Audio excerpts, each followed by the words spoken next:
यानी मंत्र आपको दिया है, जब वो बाहर उच्चारण करते हो तो उसका सांस के द्वारा थोड़ा थोड़ा उच्चारण महसूस होता है, पता लगता है बाहर कौन सा बोल रहा है। तो उसके ऊपर ध्यान रखे कि मैं कौन सा मंत्र बाहर छोड़ रहा हूं, उस पर ध्यान रहे आखिरी तक। जब तक दूसरा फिर चले तो उस पर ध्यान रहे कि अंदर कौन सा मंत्र ले रहा हूं। ये प्रैक्टिस करनी है। इसके करने से जब भी आप चाहोगे तुरंत शुरू हो जाएगा, और इस पर ये ध्यान भी रहेगा। जब मन चला गया तो सुरत नृत्य अपने आप रहेगी कि मैं कौन जाप कर रहा हूं, किसका है ये। इतने में ये तीनों चारों चीज इकट्ठी हो जाएंगी। और ऐसे जब अंदर लेते हो ध्यान रहे मैं अंदर कौन सा मंत्र ले रहा हूं, सुरत रहे उसके ऊपर। तो ये है सुरत शब्द अभ्यास। एक परमात्मा कहते हैं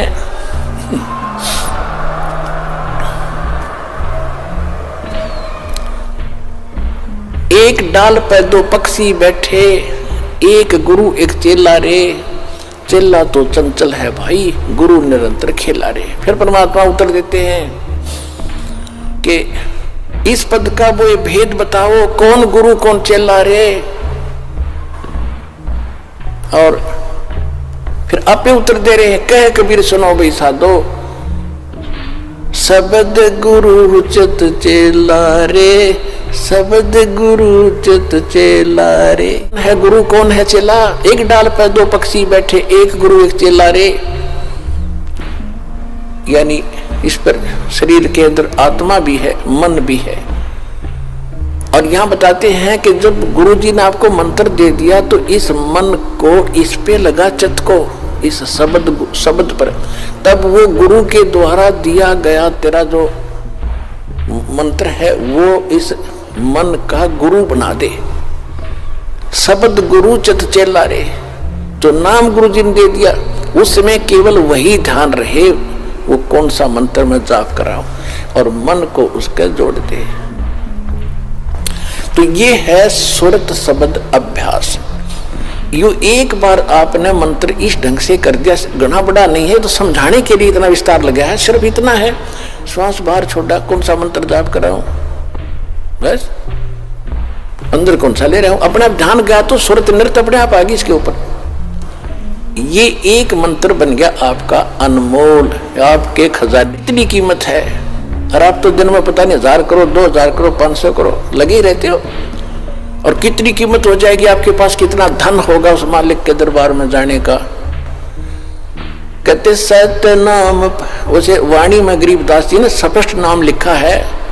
मैं तो वैसे इसलिए कोड वर्ड में बताया करता था कि कई बार आप अनजान व्यक्ति आ जाते हैं, वो सुन लेने से भी कोई लाभ नहीं होगा। विधि से बात बनेगी, अरदास से लेने के बाद ही इसका बात बनेगी।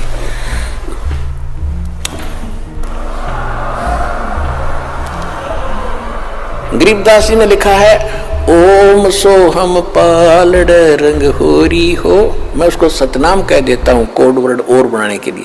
गरीबदास जी ने सीधा लिखा है, ओम सोहम पालड़ रंग होरी हो, 14 लोक चढ़ावे राम रंग होरी हो, 3 लोक पासंग धर रंग होरी हो, तो ना तुले तुलाया राम रंग होरी हो।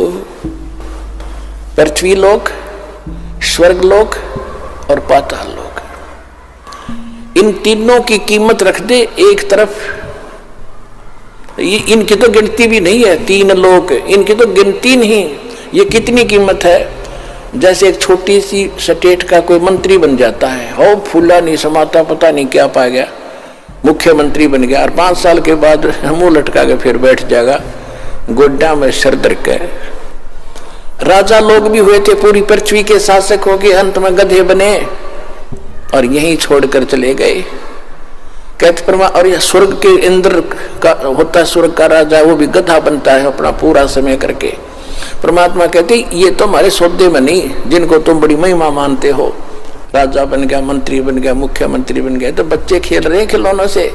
जिस दिन आपको ये ज्ञान होगा उस सच्चे भगवान का और सच्चे स्थान का और उस सुख का।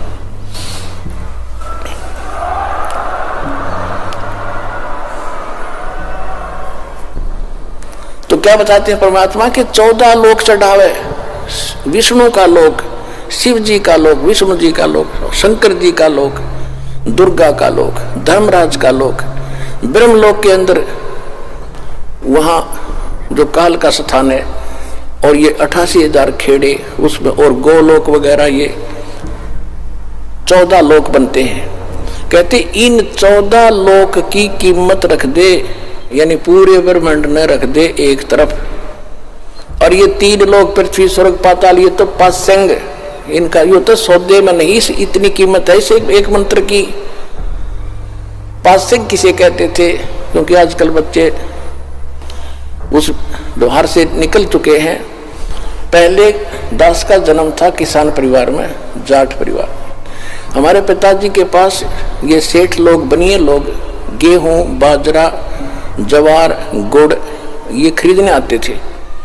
तो पिताजी कहते थे भाई पहले अपनी तराजू है ना, तेरी तखड़ी तुला, इसको जांच कराओ, इसमें एरर ना हो, पासिंग ना हो। पासिंग माने एरर को ठीक करना। तो उस दिखाता था, उसमें कोई त्रुटि होती थी, जैसे गेहूं तोलना है तो गेहूं से 10-20 दाने लेकर दूसरी साइड में डाल देते थे, वो एरर खत्म हो जाती थी। उसको पासिंग कहते थे कि इतनी पासिंग बन गई इसमें, यानी 2 ग्राम, 4 ग्राम, 5 ग्राम जो गेहूं रखे थे वो पासिंग थे। पासिंग वो सौदे में नहीं थे, सौदा तो और रखा है, सैकड़ों मन सौदा तो उस तक करना है, तोल गए, वो तो पासिंग दरी है उसका, वो सौदे में नहीं। तो यहां बताना चाहते हैं कि सतनाम पालड़ रंग हो रही हो, एक तरफ सतनाम की कीमत तराजू में रख दी और 14 लोग चढ़ाओ, दूसरी साइड में 14 लोग की कीमत धर दे, और 3 लोग तक पासिंग गिर दे एक साइड में, उस तराजू में पड़ी रहा, उसकी यूज ही नहीं। आपने एक सिमन इस दास से प्राप्त करके सतनाम का कर लिया, आप इतने धनी हो गए, आपका इतना धन, अध्यात्म धन आपका जमा हो गया। कबीरा सब जग निर्धना, धनवंता ना कोई, धनवंता सो जानियो, जिस पर राम नाम धन हो। ये है राम नाम। राम नाम जप कर थर होई, ओहम सोहम मंत्र दोई। ये है राम का नाम। राम नाम यानी भगवान का सच्चा मंत्र, उसको राम नाम कहते हैं। राम राम राम राम ये मंत्र नहीं है। हम सतनाम सतसाहिब सतसाहिब कहते हैं, सतसाहिब मंत्र नहीं है, ये तो याद दिलाता है सच्चे साहिब की, और ये है वो मंत्र। गीसा साहब भी कहते हैं, ओ हम सो हम जप ले भाई, राम नाम की यही कमाई। तो गरीबदास जी कहते हैं, ओम सो हम जप कर ठर होई, ठर माने उस स्थान पर चले जाओगे, स्थायी हो जाओगे जो कभी लौट कर नहीं आते।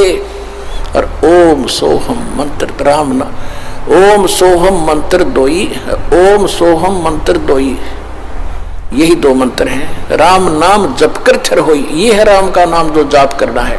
ये विधि तत्वदर्शी संत के पास, और उसे लेकर ही जाप किया जाएगा उस विधि से, तब इसका पुण्य मिलता है। इतना कीमत तब मिलती है इसकी।